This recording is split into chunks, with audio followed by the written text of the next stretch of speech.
afternoon, everyone. I'm so glad you're here, and I'm really excited to hear what this panel is going to say. So, to my right, we have Bob Calvano, who is Vice President of Design and UX at A&E Networks. That's right. And we have Emily Lessard, I won't call you Amy, but sorry, Chief Creative Officer at Bellwether. And next we have Adam Schuster, VP of Design at 500 Pixels. And Albert Shum, CVP of Design and Content Publishing at Microsoft. So welcome.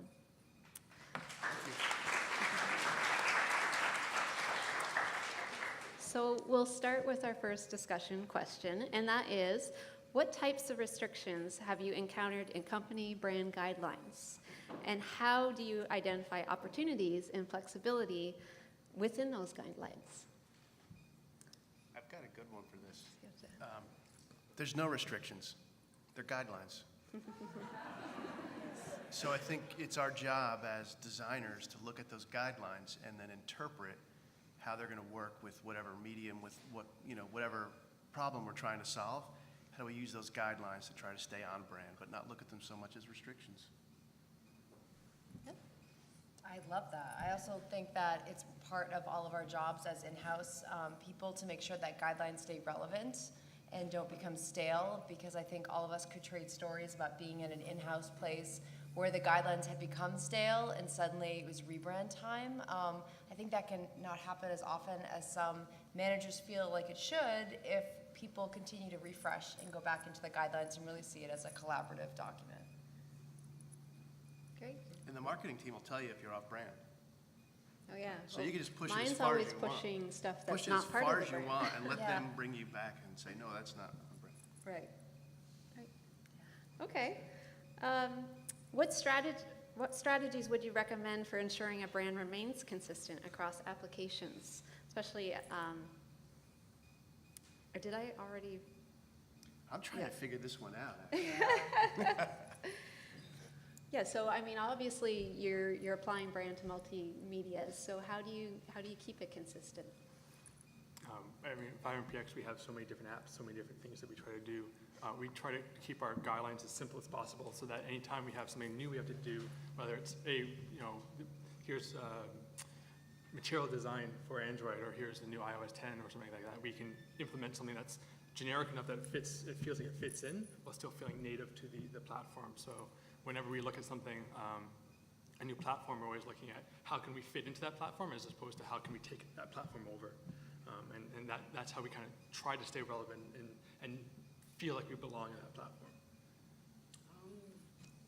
Yeah, before I worked at Microsoft, I used to work at Nike.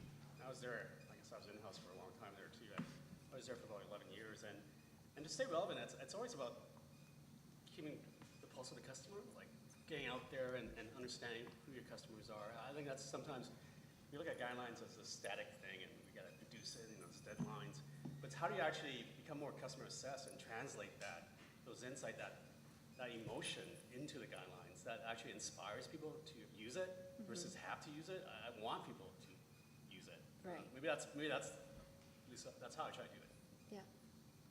But to that point, I think the way that you deliver the guidelines, or the way the guidelines are shared, is really crucial to making sure you get buy-in and to making sure it doesn't get stale. I just think that the days of the big giant Bible that comes down from the God on high, I just think that's dead, and has probably been for a while. I think instead, the way that we did it at NYC and Company is figuring out like little subsets. Like it was kind of like a module. You could take different sections out and send it to different people, so it wasn't so overwhelming. And we also created just a 4-page 101 document. It turned into an 11 by 14 you could fold in half. And we asked the HR department to give it to any new employee. And it was the version of the brand guidelines that I likened to telling your aunt over Thanksgiving dinner what you do.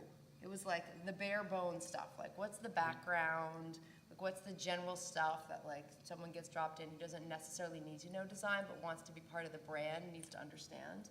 And it was really successful. Like people suddenly stopped complaining about the email signature or the color on the, you know what I mean? Like there's more buy-in because we gave the tools out. And bringing them in early, because Yes. Design is only as good as the people who are also helping implement it. So if you're working with developers or other people outside of the design team who are going to be implementing these things, bringing them in early and explaining your ideas helps it keep fresh. And they can say, hey, we have this new tech or this new idea. And you can say, great, how does that fit in? You guys kind of work it out together, as opposed to handing it off and going, you guys better follow this or else there's going to be trouble. It's more like, hey, remember that thing we talked about? Oh yeah, that makes a lot of sense. And they can keep implementing it themselves. And this is a little, maybe it's a tech culture thing, like, we actually like make t-shirts and, like, I think culture is a big part of living the brand, and not just like, here's a guideline, follow it, to actually celebrating it and being part of your team, part of everything you make, and you just want to live and breathe the brand. I mean, that's the ultimate. Yeah. And that's way easier, user-friendly than looking on page 84 to find out what I'm talking Yeah. about. Great. I've got just one thing to add to this. With my team, the consistency is a huge issue, and I think my team is probably tired of me saying the word consistency. We have teams that are broken up, so designers are kind of out on a bunch of different product teams, and those product teams are not brand exclusive, right? So there's a bunch of brands we work with, like History and A&E and Lifetime. So each one of these product teams, they're creating products for all of those brands. So I've got designers out on different teams with, sort of a little bit of a different challenge. My job is to make sure that they all talk to each other, so that A&E doesn't look like one thing over here and it looks something different over here, that History isn't one way over here, or like a complete different set of iconography or play buttons or whatever it may be, the design elements.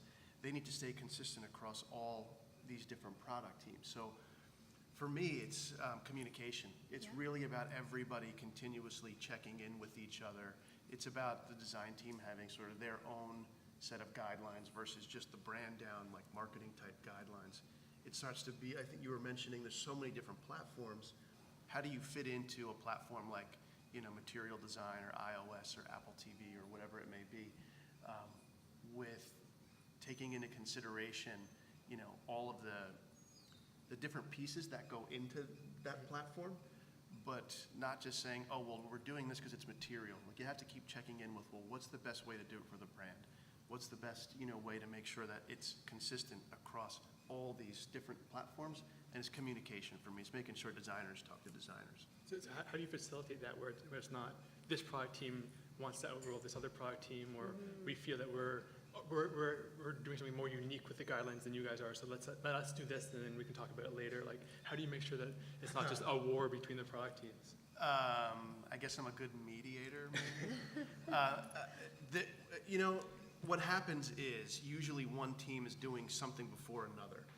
So it's not like both teams are trying to do the same thing at the same time, usually. So whatever's coming up for one team that there's a problem to solve, they figure out the best way to solve it for the platform, for the product that they're solving it for. And let's just say that has to do with some kind of like visual hierarchy, right? And they determine, here's the best visual hierarchy. We use that as kind of like the starting point for every other team that needs to solve that same problem, right? And if it's something that is like, oh, well, that hierarchy doesn't work because the users for this type of content are slightly different and they think this is more important, maybe based on a user insight, we could modify. Or it could be, well, the platform won't let us do it that way, we've got to do it this way, and we'll change some things based on the platform. But we have like one kind of like, here's the starting point. Okay. Yeah. And I would share, I think a large part of what we try to do is also make the guidelines easy to implement. So we actually, I call it the coherence pyramid, where like this foundational, like take grid size or typography or just the basic layouts. That's really fundamental. That should be consistent across. And as you move up the pyramid, that's when you start differentiating or being more unique based on what the context is, or maybe you want to celebrate a certain feature or a certain engagement. And this pyramid allows us to kind of at least have a good debate, and we have principles to say, hey, what should fit in, what shouldn't. And especially with large teams, it's not, again, like a guideline, it's a law. It's like you want to inspire people to do great work. So how do you make that applicable, but also something they could use as a tool to kind of talk through some of the trade-offs, and that's really about trade-offs sometimes. I think it's also important to kind of think about the brand guidelines as more yeses than nos. because no one likes to be, it says on page 12 that you can't do that. That is a great way to make especially like younger designers, God bless them, be like, you know what, I did it, so what, fire me. So I feel like when I build them now, I make sure there's way more yeses than nos. And I also think it's very important to get back to the idea of multiple platforms, to talk in adjectives more than color breakdowns, to talk more in ideas and visual ideas and strategies for getting at those visual ideas than like typography in a grid. Because we know, you guys know, you can have the strongest guidelines for color and then go and try to make an email that shows up in Gmail. Have a good time with that, you know what I mean? Go make your website look great. Speaking of all these platforms, go make your website look great when you're on an Android phone and they're gonna cancel out all your typefaces. So I think that there's definitely, with all the platforms that are out there, I am more emboldened to say that the visual languages that we put forth need to be that language, adjective-based, things that you can really, and that will really help be able to have translation no matter what comes, whether it's smell-o-vision or whatever VR with food, please God. That was back on Willy Wonka. Willy Wonka, yes, please, why isn't Willy Wonka part of branding? But I think that really helps have it not, also extends the longevity of the guidelines as well. Right. Okay, another question for you. Can you identify a project that you have seen or worked on that is especially good example of a corporate brand being applied in a unique and creative context? What makes this example stand out, and what did the in-house team do to make that project successful? I mean, especially gentlemen, like you guys have huge places you work, so like monster stuff. I mean, New York City seems small in comparison. So I'd love to hear from you guys. Like, how did you do that with like a monster brand, like the History Channel, Microsoft? Like, how did you get there? So, go ahead. Sorry. No, please, go. I really want to I'll know. step out. Sorry. I think it is, I know this sounds cliche, it's the journey, not the destination. I feel like you mentioned New York City, I always compare what I do, it's kind of like I'm trying to build a city, and it's like New York, you got 5 boroughs. You want Manhattan to feel different, or maybe you want Brooklyn to feel different than Manhattan. And how do you bring that diversity at the same time consistency, so it feels like the city you want to be in? Right. And a lot of my work, I feel like I'm digging a tunnel, and trying to rebuild the waterfront. And it's about phases. Maybe that's really a brand. It's a living thing. It's not hey, we're done. You're never done. And I think that's what's so special about what we do. We get to kind of invent and you apply our creativity and think about what's next. So in terms of Microsoft, hopefully you've seen we are changing, we are learning. I think we've learned a lot. And through those years, how do we continue kind of living the brand values in our products and in how we express ourselves? All I can say it's like just, you got to keep humble and keep at it. So. Yeah. So the one thing I think about, you mentioned history. So this is about taking a brand and seeing something unique happen with it that was like successful or we thought was good, right? Yeah. Okay, so the most versatile brand I work with right now in all the different networks I work with is history. And the reason is it's not just about, entertainment on television. There's actually, like real historical content and things behind it. There's all sorts of topics and like, the history of this planet that go along with that channel. So we've done a couple things with the brand. One, we played around with what if we did an extension of it that were just for kids and went into, gaming, just for kids to learn about history. So there's a couple of games we created, and they're, sort of like, American Explorer type games. And it's kids learning, kids going on journeys, and we created Planet H. So rather than, it being some like, history brand proper, it's skewed a little bit over to, what it would look like for kids, and it's way different type of content, but it's getting kids involved early on with that brand and using it as a learning tool, right? So it's not just sitting back and watching, some episode of Pawn Stars. It's actually learning stuff, and in a game environment. The other thing we did with history that was kind of unique, which is really fun, we created this product called History Vault. That sort of is child off of History Brand proper, if you will. And History Vault basically took all of the historical documentaries, all of this old stuff that's kind of been put on the shelf that people loved and associated the original History Channel with, a lot of these World War II documentaries and things like that. We took all of that stuff and bundled it up into a product called History Vault. I'm going to talk a little bit about this tomorrow.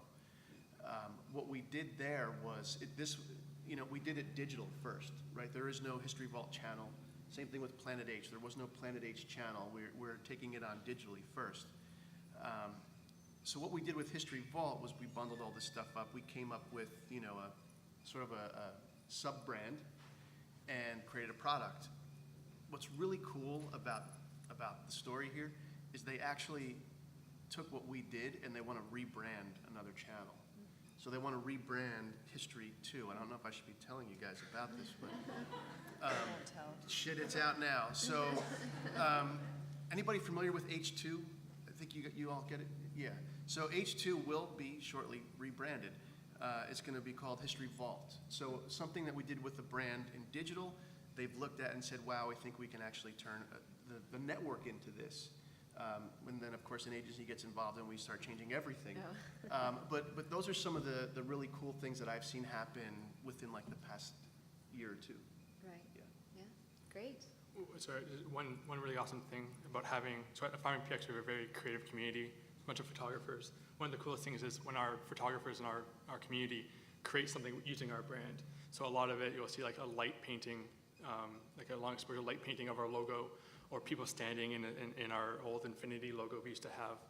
So having your community and the people, your audience, doing the things with your brand, that's also, it helps you feel, first of all, oh wow, you really like what we're doing, but then to see other people take what you've built and add on to it. I think Airbnb started that with their bellow symbol that they wanted people to draw on, foggy windows, but I think that type of way of engaging your community with your brand is like the ultimate form, because then everyone knows your logo, everyone knows what you're meant to be, so it's really cool. Great. Okay, another question for you. So what best practices would you recommend at the early stages of establishing a corporate brand to ensure it can be easily applied and adapted across various materials and platforms? All right. I think adjectives, and kind of going back to I also teach a foundations class for people who just graduated high school and art school at Cooper Union in New York City.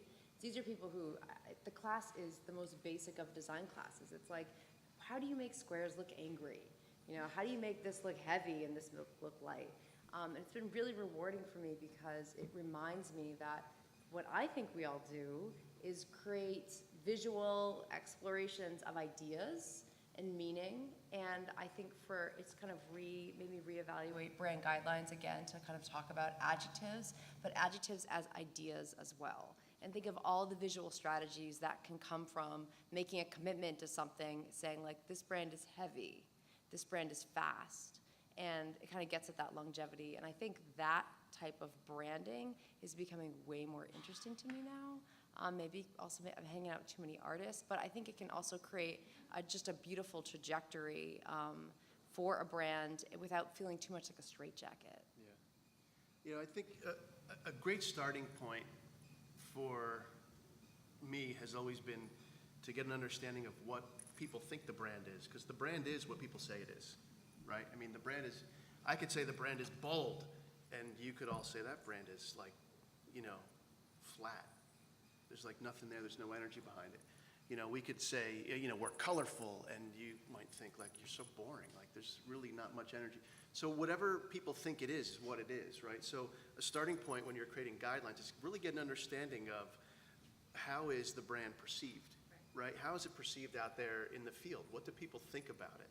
And there's tons of, like research that you can do, and, we've got like analytics teams, and everybody's slicing and dicing every, person on the planet and what they're looking at and what their thoughts and feelings. So we have a lot of this data. So to take, what it really is, number one, and then number two, what you're saying is then figure out what you want it to be, and how do you make that transition, and what might the different things be that you do, to get to where you want it to go, to be bold or colorful or loud or friendly or fun or happy or whatever. So you look at what the perceived, value is out there and move it over to where you want it to go. And it's, up to the people in this room to figure out, like, well, how the heck do you do that? What does that mean? How does it look heavier or funner or more colorful? And there's so many tools we have, like typography and color, and photography and whatever to do this stuff. And once you start to figure out those pieces, go, hey, we think this is the font, or we think this is the style of photography. We think this palette, is more in the direction we want to go. People think like we're angry, we want to be happy, let's change the colors. And just start with that. And I think when you start there, then you got to test it and just be willing to be wrong. And just go, wow, that was not right. Let's try it, and just modify it piece by piece, have it be a little bit more modular. Like you said, just keep learning about it. Yeah, like one part I really enjoy, at least in the best practice, or the fun part is actually, it's the origin story, I call it, like in how a brand starts. Like I love hearing how did 500px start? And start from a blog, and use that as the story to kind of express the brand, because that really connects to humans. Like something was created out of nothing. Like imagine that, and I always feels like when I was at Nike, like we always celebrate our heritage. Like it was Phil Knight and Prefontaine and Bowerman just trying to make great products for athletes. That's the origin of the brand, and that's lives on today. And if you find that nugget, that origin story, that's how you express it, and you want your brand to translate that emotion. At least I feel that's the superpowers you guys have to do. So Yeah, putting me on the spot there with the 500px comment, but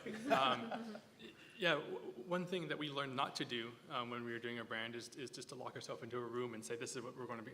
We're going to talk about the brand, we're going to create something, and we're going to end with something that we're never going to change. I think that's when we first started, one of the things that we didn't know what to do was the exploration, talking to what do people think we are. We think we're high quality photography, but what's the word on the street, and how do we push towards that ideal?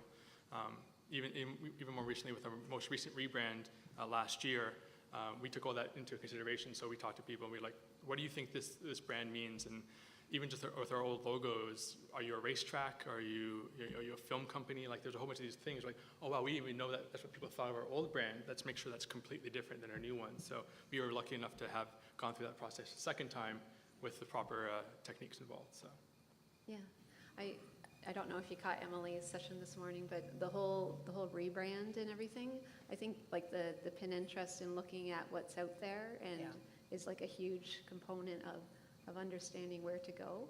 And I also like this is what we should be, but this is also what we should not be. And because I think sometimes that language is a great motivator for designers too. That's our favorite part of the guideline, right? Like, don't do this, and we're not this, and don't say that. There's But like as red an X's and adjective, stuff.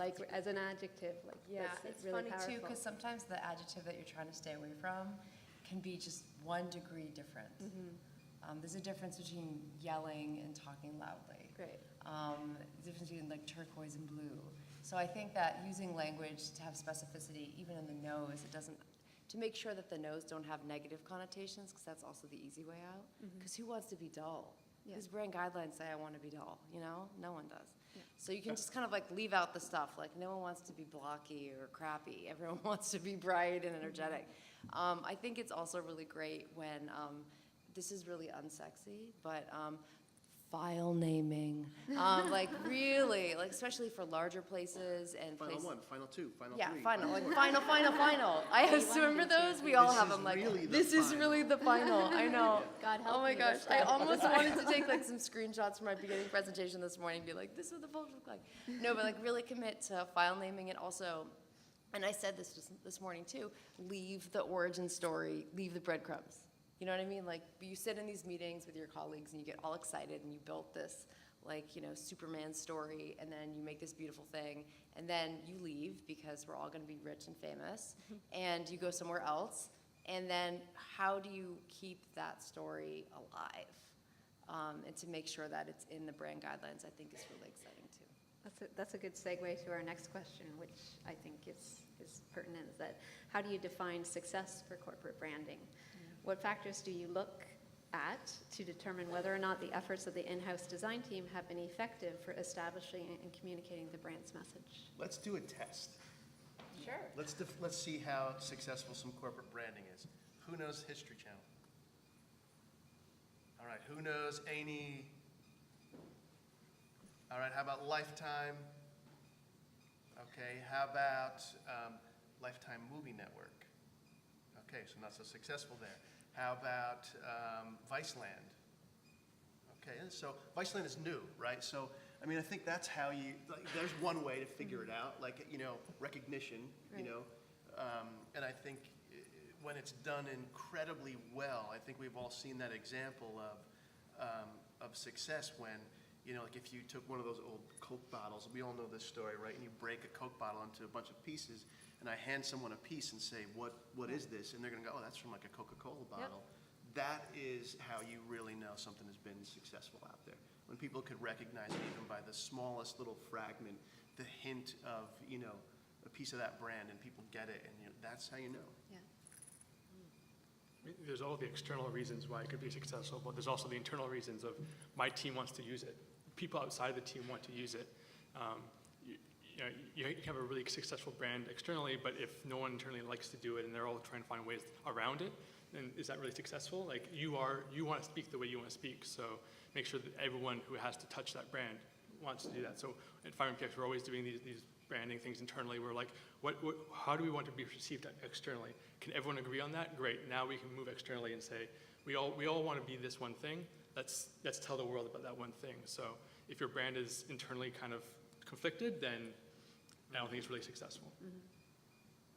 Yeah, and boy, this is it's a tough one because I work in a company that's very data driven, like metrics and a lot of analysis and we have data scientists poring over like all the little trends.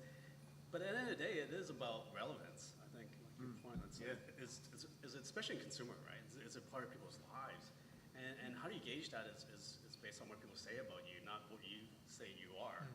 And we try a lot to figure out what is relevance, both in terms of like, hey, usage, but more importantly, I think it's the emotional part that we really struggle with to understand. Is it delightful? Is it engaging? Is it something you want to use? I don't have a really good answer aside from you just have to go out there and talk to people. And there's no shortcut because data will always tell you the things you probably want to know versus I think getting that insight on how your brand is being perceived and is it relevant in people's lives. So. Yeah, one of the things, so speaking of data, you know, we analyze the shit out of everything in the television industry. Like we are watching, we know what you're watching, when, who, with everything, right? So, you know, one of the metrics that helps us define success, and I'm gonna skew this a little away from brand and a little more towards product since I deal in the product world. I mean, just like conversion rates, like how many people are going and testing out this product? Are they trying out the free trial? And if they are, do they actually convert over and become a subscriber? Are they willing to pay for it? You know, and we look at that as this metric for success to see, does this brand actually resonate with people? Is the product we're putting out there something you want, you know? We make a ton of assumptions, right? And we go through everything we can to validate that. We can't validate it, you know, 100%.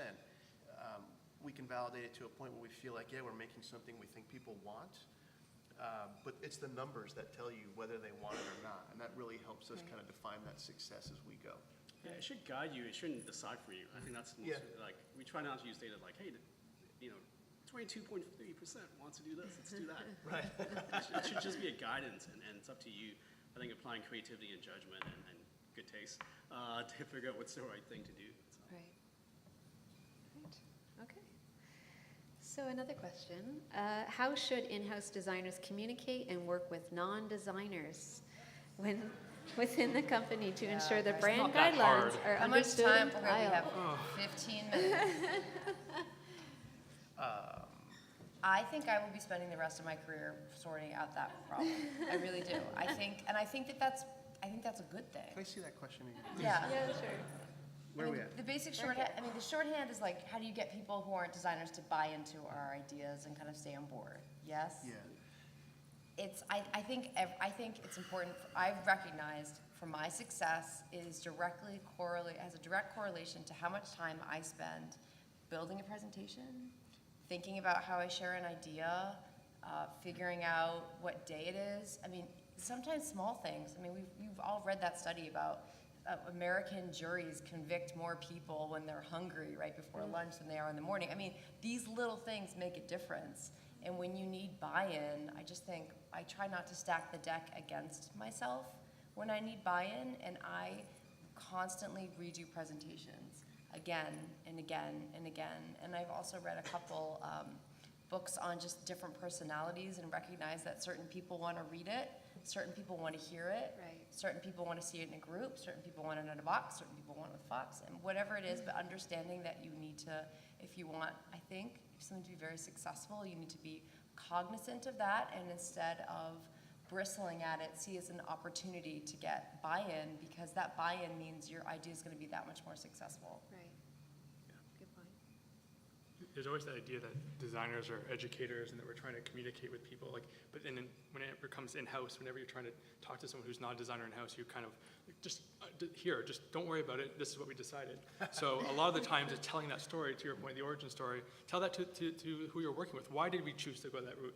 Why did we choose that this is the best thing possible? I think the easiest way to get someone to understand, to be bought in, is to understand your thinking process. And sometimes just handing them something or telling them this is the way it is the most likely way that they can shut down immediately. So bring them in and say, no, we talked about this. This is the examples or the ideas we went with, but decided not to finalize. Or these are some other ideas that we just didn't decide were good. Like, oh, okay, now I understand why. Now I know this. Now I know that.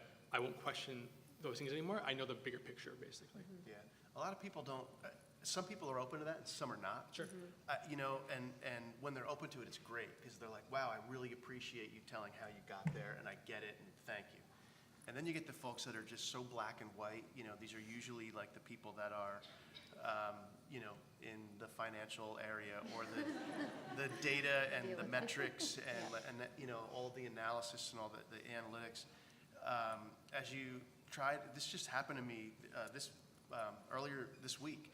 I started to go down the path of, you know, I was getting feedback on some work we did, and someone was like, well, I don't like it that way, you know, it makes it look like it's broken, or, you know, we should get rid of that. And I was like, well, the reason, you know, I went into let me tell you how we got there. And the response I got back from this person was, I only have till 6 o'clock. And I'm like, it's 4:45. They're like, yeah, how long is this gonna go on? And I was just like, wow, okay, so some folks are not open to it at all, right?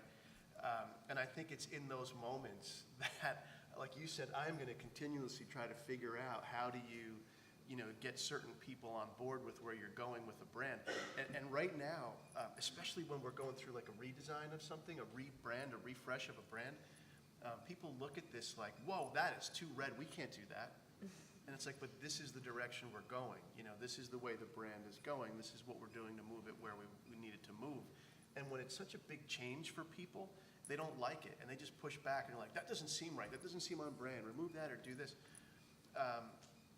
You know, it's hard. It's really, does anybody have a good answer out there? I mean, I'd love to hear. I think we all struggle with it. You know, certain people being receptive when you can educate folks, that's the best way to go. But when you kind of get stopped in your tracks and you get the folks just demanding, no, we want it this way, we want it this way, that's a bit more of a challenge. And in the past, what I have done is I've taken those conversations out of meetings, you know, and let's like kind of offline do a little one-on-one. Let's you and I have a conversation about what's going on with you, because I don't need to ruin 10 people's days. Let's just ruin our days, you know. I totally try to- agree with that. Yeah, Like, yeah, I yeah. think I take that to heart. Like, if you are a manager in the creative space, just minimize the abuse. That's part of your job, is to get abused. That's what management is. So I totally agree with you, Bob. Just like, if there's one of those moments, just like get everyone else out, because we all know, for those managers, And I always would say this, actually, I said this to a couple people when they started having those like little hissy fits. I'd be like, let's have a minute. So, always keep M&Ms in your drawer. That is a good rule. So I always said M&Ms, like, I just need a minute. Peanut M&Ms work the best, a little bit of sugar, a little bit of protein. I come back and be like, so, here you go, I'm just gonna have a couple. Would you like some? Of course you would. And then we sit down and I'm like, hey, I just wanna say something off the bat. Designers are really emotional creatures. And you have to be mindful of your tone. I can take it. I'm strong like you, but designers need to have a little bit more of like a softer landing. And I'll say, because it gets to the bottom line, because it's gonna take me 2 more days to pull them out of the funk that just happened. So I don't want to be a psychologist. I mean, what's part of our jobs for those in management? But I would tell them, like, they're sensitive. It's hard to put your work out there and be judged all day. Imagine if that was your job. So be kind, and if you want to say something like that, say it to me. And I also think I would have the great thing about in-house, I'm finding now not being in-house anymore, is you see these same people every single day. So if there's a weird opportunity, sometimes those weird moments, like you said, Bob, someone's having a bad day, you can be like, you know what? Shoot, I forgot, doctor's appointment. Catch you tomorrow. Because you know what their triggers are, and you can kind of develop shorthand for, this person likes it in person, this person likes to be given it and then be sent away for a while, and you can really make a commitment to establishing those relationships. And every single time I did that, particularly at NYC, I got people to sign on to crazy ass stuff. Yeah, you just made me think of something I did once. This is and please, this is for everyone in this room to use. So I had a really crazy, tough, hard client. This is an in-house client that was like, didn't want to hear anything, right? Pretty much wanted to let me know how much better every agency she worked with was and all this stuff. And she was tough, man. I mean, she was like one of the toughest internal clients I ever had, and this was not at A&E Networks. So I had a bunch of ideas to pitch. We were doing some environmental design, and I know she really didn't like a few of the ideas that she told us not even to bring in and show the president, but I still had a box full of stuff I was going to show the president. And I knew, like, after I got through the couple of things that she gave us feedback on, and I went to my box of stuff, it was going to be terrible. Like, I knew it was going to be terrible. Like, I had the feeling she was going to shut the meeting down. So I'm thinking, like, what could I do to turn this woman? How can I change her whole entire mindset and attitude before the meeting even starts? And it didn't come to me until she walked in the room. And she walked in the room and she had on what I thought was this really beautiful necklace. It was this big, bold, like beautiful silver kind of necklace. And this woman was like the most stern, like not a friendly, right? And she walked in and I was like, that necklace is so beautiful. It looks fantastic on you. It changed everything. Everything changed. She was happy. She was smiling. The way she sat in her chair, the space she gave me to speak was all different than every other meeting I had with this woman. So please use that. Compliment shoes, hair, whatever it might be. It will change the conversation. Great Will strategy. You hate me for saying this, though? It's different if you're a woman. Is it? It's different. Okay. It's different. No, I don't hate you for saying that. I'm sorry. Can I just say this to the ladies in the room? Like, I just think it's 2016. I think I'm allowed to say this now. I mean, before I used to just have to, like a year ago, I'd have to be like, totally. But I can't tell a guy I love his tie. No? I can't. It doesn't work. Sorry. I really Well, can't. if it's Or, like, not you- true, I think, Another so strategy. wait a minute. So this was authentic, though, by the way. It No, wasn't no, like no, I no, was looking totally, for a tactic, but totally. it was No, very no, authentic. no, Bob, I know, but this is the thing, it's like, we gotta say, we gotta be able to have these conversations in this setting, because I don't know the answer, and this is uncomfortable that I even brought this up, but I feel like I'd rather be uncomfortable and talk about it than like not talk about it. Yeah. And like, I don't know what the answer is, but I do think that as a woman who, I called myself creative director because I didn't like my real title at NYC. I felt like it was Snoresville. It was Senior Vice President of Creative. So I was on the toppity tip in these big meetings, and I was one of 2 women, and it was really hard. It was really difficult to be able to get buy-in sometimes, and to be able to convince people I found I had to really listen more than maybe some of my other colleagues did. And I felt like I had to read a lot more books, leaning in and whatnot, read it all. And I think what I learned from it is what I just said a moment ago, that a commitment to finding different communication styles and being open to coming to the table, and kind of like a surfer, you don't know where that wave's gonna go. You just like, you get in the crouch position, you're like, this wave could murder me. It could also be the best ride of my life, but I don't know yet, and I gotta be okay with like the, so I think that's the way I've kind of approached it, but yeah, it's different if you're a lady. It's Okay, harder. that's fair. Sorry. Yeah. Well, we're almost out of time, so we want to have time for questions. So does anyone have a question that they would like to ask? Sure. Along this lines, what I found works the best is what happens in these situations is the resistance to change. And they really don't, and it's a loss of control. And so what I found is that you pepper in meetings you've had with them. So when you're presenting something, you use terms like, well, remember in our last meeting when you brought up this? I thought that was great, so we incorporated that into this design.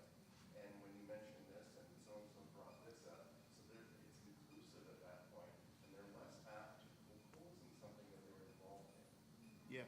than something they're being told is happening. Very true. Great. Very great. So questions? Does anyone have a question? To the right. Okay, go ahead. Just wondering if you guys have any insights when you're dealing with like B2B in-house brands versus B2C, because I think it's a little different when you're looking at architecture. So they're not really going to like the general public, it's like big organizations, construction companies, and government that are the clients. Like how do you sort of navigate that? Because a lot of it's about relationships, it's not really about, they, like a lot of leadership where we're could think the brand is the reputation, which it is, but it's also more than that, and it's like communicating that, it's difficult. I wonder if anyone has any strategies. Yeah, actually, I do deal a lot with B2B, because a lot of our business is enterprise and IT pro, and a lot of stuff I talk about will make you fall asleep, so. One of the techniques I try to do is, it's it's the V word I call it, it's vision. It's to help share vision. Like, hey, we could transform your business and here's where we can go. And try to break down the barriers that, there's always the short term, like, hey, it costs so much to do this, or the short term. But if you actually have a shared vision with your client or internally, and how do you want to grow your business? Because all business people, they all want to grow their business. It's like, it's the number one thing. And how your solution or your ideas can and not just deliver the vision, but also make it real in their terms. I think that's probably one of the techniques I try to do. Great. Any question?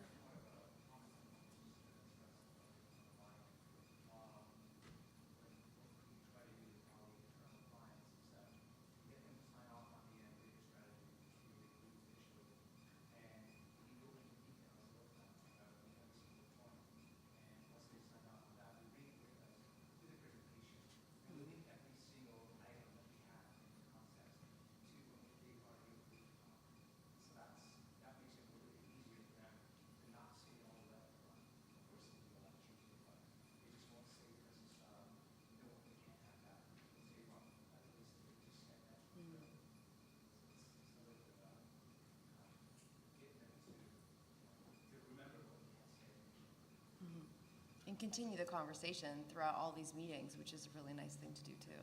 Yeah, that's awesome. Great.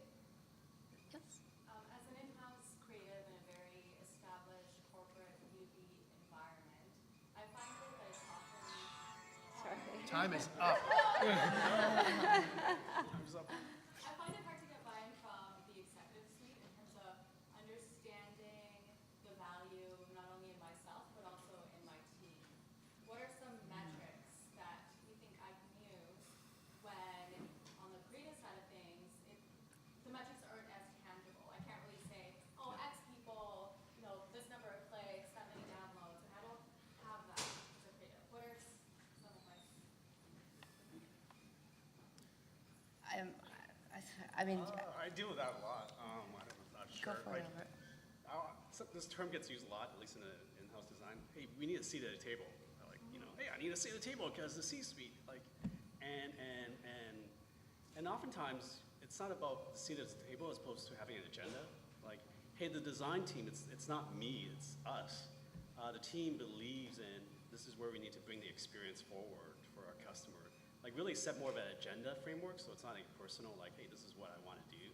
So we really spent a lot of time talking about our design agenda internally and say, hey, it's not about designers, it's how do we create experiences that works for everyone, to how do we create more of a consistent design and frame it up so that business people can see the impact of your agenda. So it's not just like, here's a project, it's actually the framing of that agenda allows you to get that seat at the table when you go to executive. And because they all want, you'd be surprised, they wow, you guys want to do this? Great, how do we do it? If you get that kind of buy-in, you have that seat at the table, so. So how would you tie that to a dollar amount? That's what, like you show that business impact, like agenda, like, hey, making a more seamless experience means, hey, how do we reduce friction in engagement so that you could get more convergence? So you could click the buy button.